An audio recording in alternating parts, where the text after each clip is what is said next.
Welcome to the broadcast, my dears.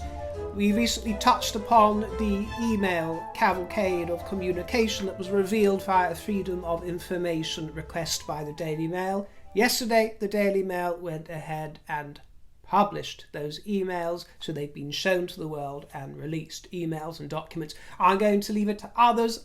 I don't look, but I expect there are others out there who are scrutinising every detail of these legal documents and going over everything and the finer details. But the truth, in my opinion, is that most of what I read in the emails and within the contracts are actually rather normal.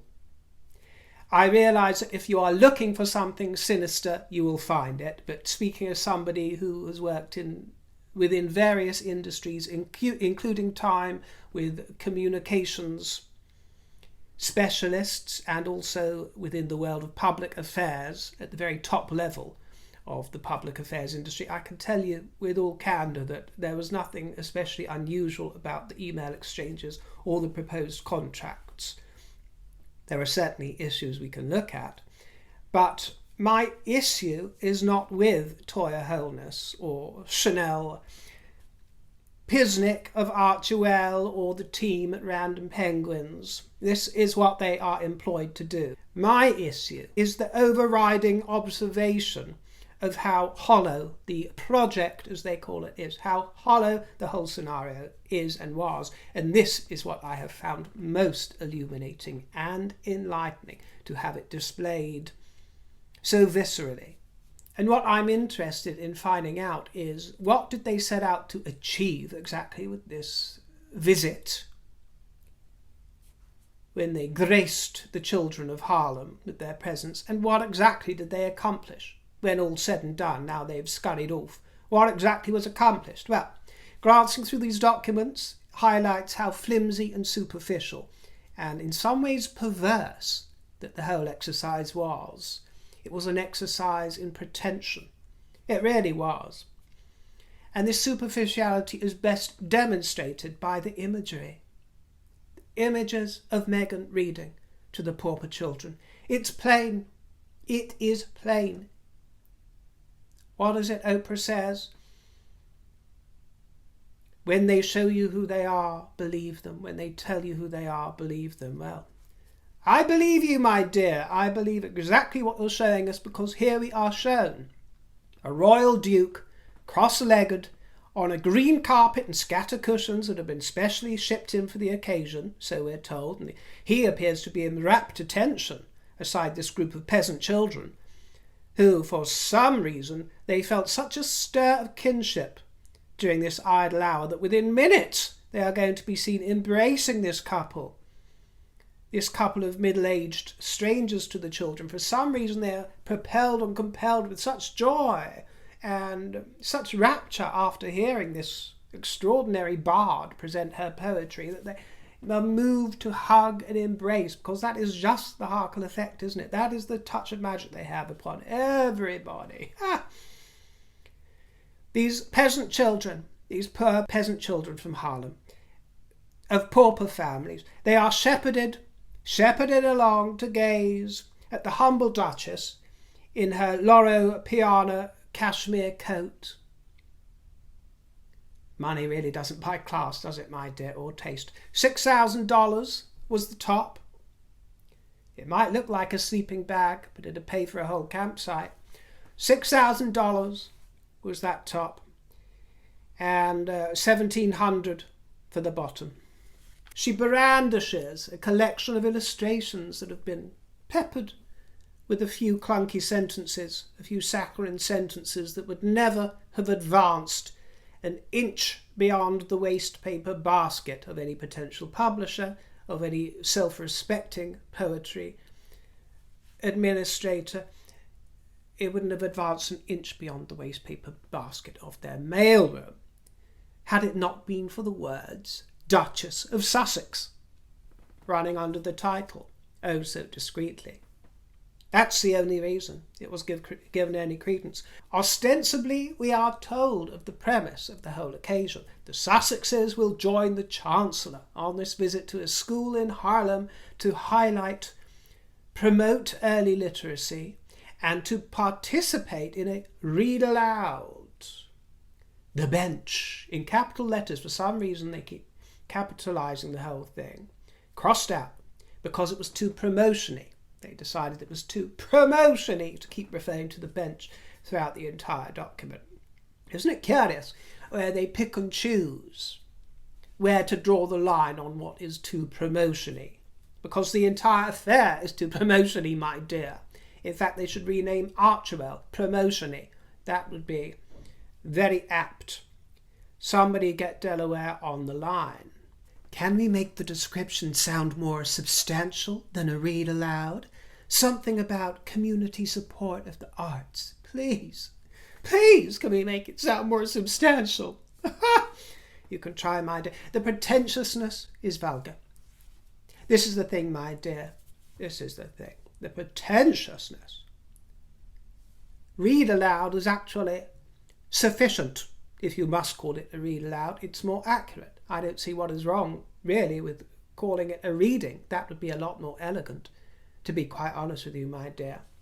It's simple. It's elegant. A reading. What is wrong with reading? One can't help, I'm afraid, but draw a comparison to Queen Camilla and her reading room festival, and her association with the National Literacy Trust that we've seen recently. It's a stark contrast. You know, in celebration of the coronation, 50 libraries and reading spaces will be created in communities with low levels of illiteracy. Both of these affairs require an element of staging. I'm not denying that, whether it's green cushions or whether it's the Mad Hatter, but I'll leave it for you to decide, in all honesty, which of the two occasions strikes you as authentic, sincere, and free of condescension. I'm not forcing you into a certain pathway. You might find both of them inauthentic and contrived and faked and false, but just going on the imagery you see in the publicity surrounding them, you tell me which strikes you as the more elegant, the more natural, the one that is genuinely full of goodwill and purpose. Not a dual or multi-mixed purpose Hall of Mirrors.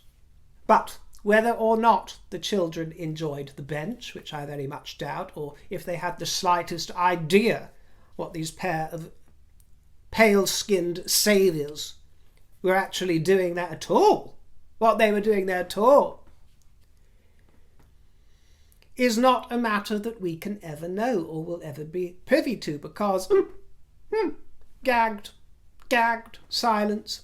Some participants might have agreed not to make negative, derogatory, or otherwise unfavourable statements about, or otherwise denigrate or disparage any of the released parties.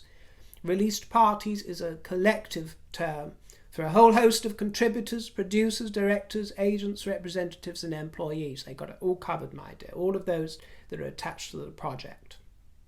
I'm not sure who signed this form, if anybody signed it, if they all did, but that was the proposal. But there seems to be a conflict, doesn't there?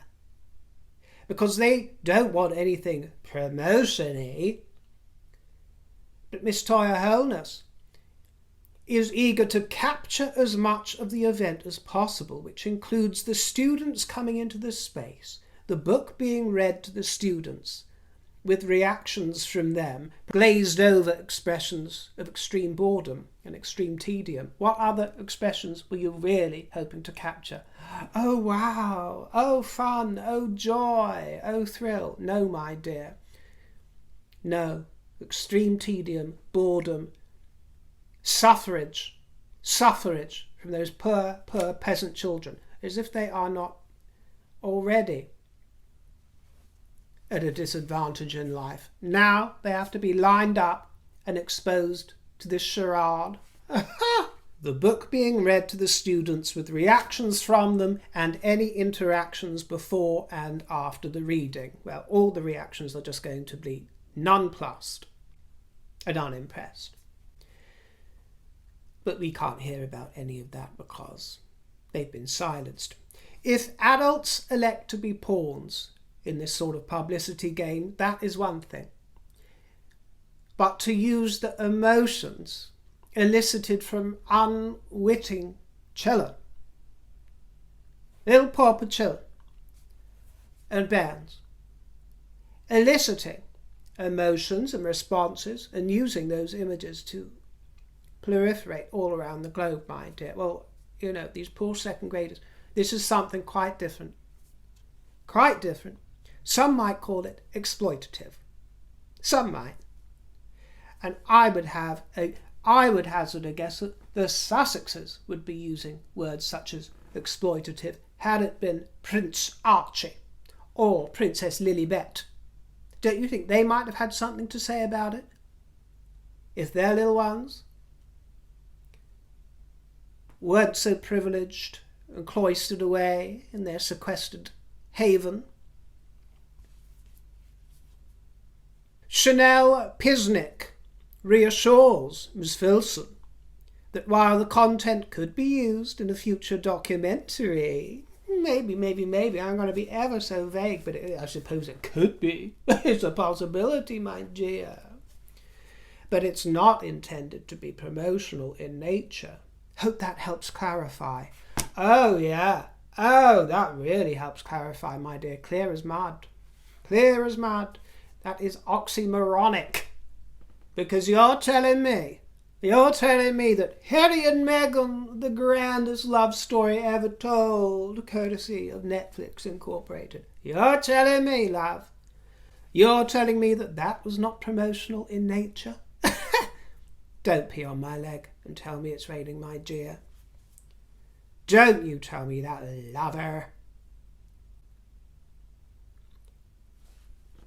I must caveat that actually by saying, in all honesty, I can't remember whether or not footage of the pauper children appeared on the Netflix documentary. So I can't, in all honesty, say that.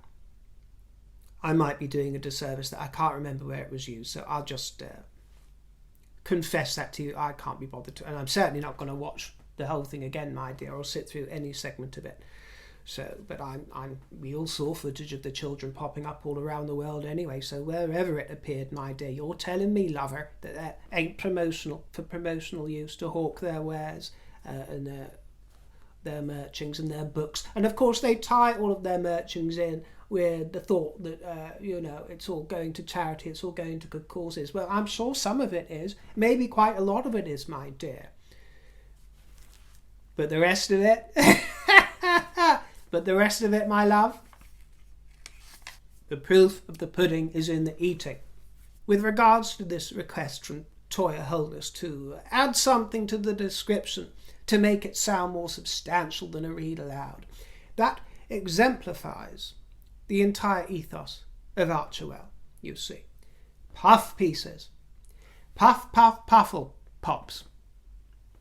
Puffle pops to give the impression of bricks and mortar to a paper house of cards. Do you not think, my dear? While simultaneously demonstrating how inelegant the whole operation is. Pure inelegance, because a reading, okay, they use read aloud, but a word and a suggestion like reading is substantial. A reading of good material, if it were to be good, is actually the most fortifying thing that one can do to pick up a good book. It's actually one of the most beautiful and fortifying things that we can all do, to simply read. There's no need to worry about making it sound more substantial by dressing it up as whatever they called it, a community arts project. Why can't a reading be a reading?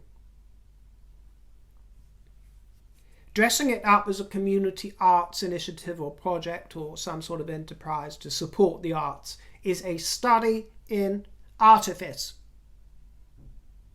and a bowl of word salad. Now, this paragraph takes a biscuit, my dear.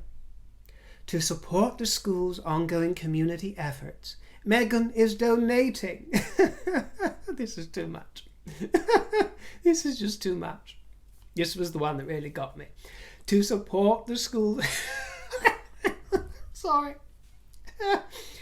To support the school's ongoing community efforts, Meghan is donating 2 garden boxes. Hold on to your hats. 2 garden boxes filled with vegetables and herbs. Or I should say herbs, as you say over the pond, my dears. You don't say herbs, do you, normally? Herbs. Filled with vegetables and herbs to help support a growing need in the community for easy access to fresh and healthy food. Well, I'm tempted to bite my tongue because I'm sure I'll be reprimanded for this, but I'm just going to speak the truth as I see it when you're talking about boxes of vegetables and herbs for young peasant children. A punnet of pumpkins and peppers and coriander will be totally wasted and impractical. These children or these families most likely use a microwave oven, and the closest that they'd have got to herbs and spices over the last few years is probably a bucket of Colonel Sanders, finger-licking best, Kentucky Fried. Really. And I include myself in that number, by the way, at certain points of my life, in case anyone thinks that I'm being especially snobbish or trying to put down a certain segment of society. I'm well aware that I'm simply generalising, but I'm also aware that people who don't have access to the best fresh herbs and vegetables and fruits, including me at various points of my life, don't especially find oneself drawn to chopping tons of vegetables and having refrigerators full of mouldy onions when you can get something more convenient. And yes, in a perfect world, we would all have the perfect kitchen culinary skills. We would all be able to wander down and know the market traders that grow the organic veg and get a really good deal, strike something up. Yes, on paper, all of that is true. And lots of us who have faced hard times have tried to do that, but it's actually extremely difficult. And it seems that Meghan and Harry understand this. The people that are supplying them with fruit and vegetables understand this, but what they don't understand and what they don't get is that it is just not realistic, and it ain't going to help to give them a couple of boxes of apples from the orchard, worms and all. I'm afraid it's not going, if someone had come to me and given me a punnet of tomatoes in those sort of moments, then I would have chucked them right back at the Good Samaritan and demanded a bottle of ketchup. Oh no. And only 2 boxes? If they are going to do it, 2 boxes is all she could come up with. My family and the school children of my childhood parish would love, around this time of year, around the Harvest Festival, to take your tins and cans from the cupboard down to the tombola at the parish fete or within the church. That was always fun, my dear. But things are proportionate to circumstance and to the event. Well, you have a group of multi-millionaires rocking up at this Harlem patch wearing a $6,000 bunch of rags, I should say 8 or 9 in total with the bottoms included, all those dollars, and their generosity is enough to generate 2 boxes of veg. In fairness, they also donated other items, hygiene items, a washer and dryer for uniforms and some reading books. Well, I will say the washer and dryer, that sounds nice. They say that they transformed a space into a laundry space for their uniforms to be washed. So, bravo. Also, in fairness, the project was linked to First Book and Graham Windham, who are both non-profits involved in the day. So I'm hoping that they have some ongoing legacy, some involvement that's making a real practical difference, and I'll give them the benefit of the doubt there. But how can worthy causes compare to the prospect of Vogue covering the proceedings? Because that's what really gets the excitement juices running in the staff of Archewell and the district councils, all this kind of thing. Oh, Vogue! Vogue are coming! That's really going to benefit the children, isn't it? But under no circumstances should we let in folks from the 4 UK tabloids.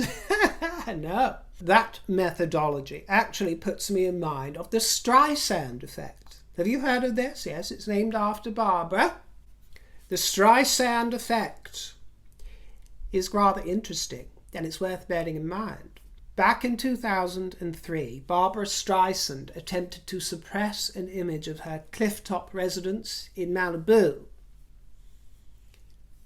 which had been taken via aerial photography by a certain photographer, and it was on the internet. I don't know how her team managed to find it, because it had actually only been viewed a tiny handful of times by other people, or downloaded I should say, but it only existed, and it was only captured because this aerial photographer he documented 12,000 different homes along that coastline in California. Her home happened to fall under one of those photographs. She got wind of it and she sued him for $50 million. The case was dismissed. She had to pay his legal fees of $177,000. And the gag was, as I say, in total it had been downloaded 6 times, including twice by various attorneys acting for either her or him. So basically 4 downloads. As soon as she brought it into the public sphere and it hit the newspaper, the attention, over the next month it was viewed 500,000 times. So, it showed exactly where she lived, it showed her home from above, blah, blah, blah, yada, yada, yada, yada. By trying to suppress the attention, she garnered an extraordinary extra amount of attention. It's known as the Streisand effect. Don't look at me, don't look at me. Now, in her case, she presumably genuinely didn't want the rest of the world watching her. She wanted that shut down. She genuinely meant it. But the Streisand effect, I believe, can be used to harness attention. And when you think about it, this is what the Duke and Duchess have been doing. I think it is Meghan Sussex that has this as her natural modus operandi and comes more natural to her. Her boy is quickly learning, isn't he? Quickly learning the ways. My hunch is that they use the Streisand effect to their advantage, or what they perceive to be their advantage. And it was perfectly executed. We saw it. We saw a perfect execution of this in a certain car chase through Manhattan. Granted, they took a lot of jocularity and a lot of humiliation, some of which they might not have been expecting on that scale. But it's the attention in its totality that they appear to thrive on, isn't it, my dear, and harness it for their purposes. Bums on seats, whatever show they're watching, it's bums on seats. I will say, I think it's actually to the Archewell team's credit and the Random Penguins' credit that multiple references to the bench were eventually discarded. Other little notes that the press picked up on, and you might have seen, is that Random Penguins also appear to have changed the reference to 5 schools that she donated books to many, many schools. They did want to specify that it was only 5. And Random Penguins amended their news release to say that Archewell worked with Procter & Gamble. They worked with them to provide free personal health and hygiene products, instead of just saying that Procter & Gamble were providing the products themselves. It was Procter & Gamble. They weren't working with them. They were accepting donations from Procter & Gamble. And incidentally, a proctor, for those of you that don't know, is an invigilator, someone who might look over an exam, chaperone students, and monitor them, making sure they don't cheat. So you could say that the duo, she proctors over these young pauper children, these peasants, these poor unfortunates, while Harry takes a gamble. Or you could say that we, me, you, and the press at large, are proctoring Meghan and Harry and invigilating over them, keeping an eye on them, my dear, and all the mischief they get up to. Regardless, the Duke and Duchess are Procter & Gamble. I would love to know what the actual legacy was and is of that reading, of that read aloud, or that community arts project, whatever they want to paint it as, and of those vegetables and those herbs and the Vogue coverage. Exactly what was the legacy of it, because it puts me in mind of Annie. It puts me in mind of one of my favourite characters of all time, Miss Hannigan. Actually, I look a bit like Lily Savage doing Miss Hannigan today, don't I, dears? Actually, I'm a bit Bernadette Peters. Love, what is it, Lily... Oh, what's that character she plays? Lily St. Mars, Lily St. Regis. No, it's gone. Well, I love Carol Burnett as Miss Hannigan. Little girl, that's me, my dear, that's me. I'm an ordinary woman with feelings. It puts me in mind of Miss Hannigan's orphanage with little Annie Mudge and all the girls and the peasants and the paupers dreaming about tomorrow. Maybe one day they are promised Daddy Warbucks. Riches are on their way. Daddy Warbucks, Mama Sussex. But instead, who turns up? Rooster. A rooster. A card and a player. And you end up with a growing flock of rescue chickens. Thank you for joining me for a bit of fun, my dears. I'll see you very soon. Get typing, leave me some fruity thoughts, and my tip jar is in the description box. See you next time, and toodle pip.